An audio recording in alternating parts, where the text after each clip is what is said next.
তড়িঘড়ি করে কিন্তু আসছে এবং তড়িঘড়ি করে বের হয়ে যাচ্ছে।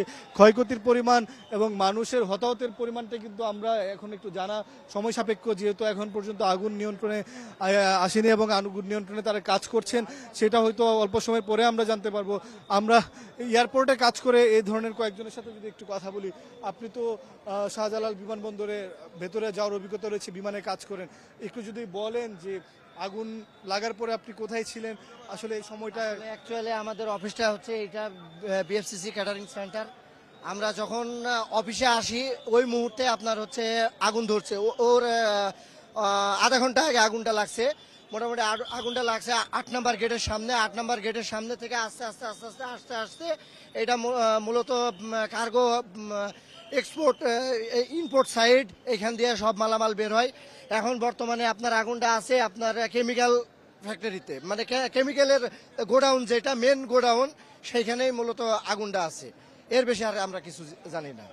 ধন্যবাদ। আপনি বিএফসিতে চাকরি করেন বলছিলেন, এর বাইরেও কিন্তু বিমানের বাইরেও কিন্তু আমরা সিভিল এভিয়েশনের কয়েকজন যারা কর্মকর্তা বা কর্মী রয়েছেন তাদেরকে কিন্তু আমরা দেখেছি, তাদের সাথে কথা বলার চেষ্টা করেছি। আপনি জানেন যে আজকে শনিবার সরকারি ছুটির দিন, সিভিল এভিয়েশনের যারা জরুরি চাকরি ছাড়া কিন্তু এখানে আসেননি, সেই জন্য ক্ষয়ক্ষতির পরিমাণটা বা জানাশোনার বিষয়টা একটু দেরি হয়ে গেছে বলে কিন্তু তারা বলছিলেন। আমরা কিন্তু এই বিমানবন্দরে যিনি নির্বাহী পরিচালক রয়েছেন এবং বেবিচকের যিনি জনসংযোগ কর্মকর্তা রয়েছেন আমাদের সাথে যোগাযোগ রাখছেন এবং তারা কিন্তু মুহূর্তে মুহূর্তে আমাদেরকে আপডেট দিচ্ছিলেন। শেষ আপডেট পর্যন্ত যেটা বলছিলাম যে বিমান চলাচল স্থগিত করা হয়েছে এবং আগুন নিয়ন্ত্রণের জন্য বিমান বাহিনী, সেনাবাহিনী, নৌবাহিনী, ফায়ার সার্ভিসের সকল কর্মীদেরকে কিন্তু নিয়োজিত করা হয়েছে এখানে।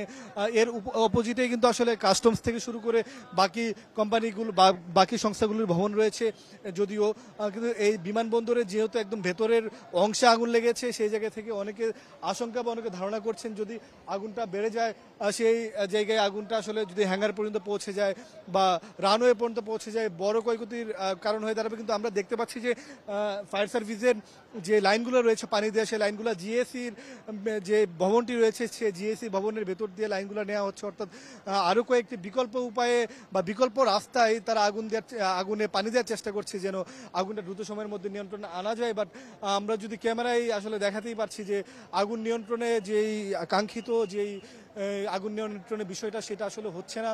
জনসাধারণের মধ্যেও এক ধরনের হতাশা কাজ করছে যে দীর্ঘ সময় যাবত আপনি জানেন 2টা 15 মিনিটের বাজে যখন আগুনটা লেগেছে, অর্থাৎ 2 ঘন্টারও বেশি অতিবাহিত হয়েছে, সেই জায়গা থেকে আগুনটা নিয়ন্ত্রণে আসছে না, বরং ধোঁয়ার পরিমাণ বাড়ছে।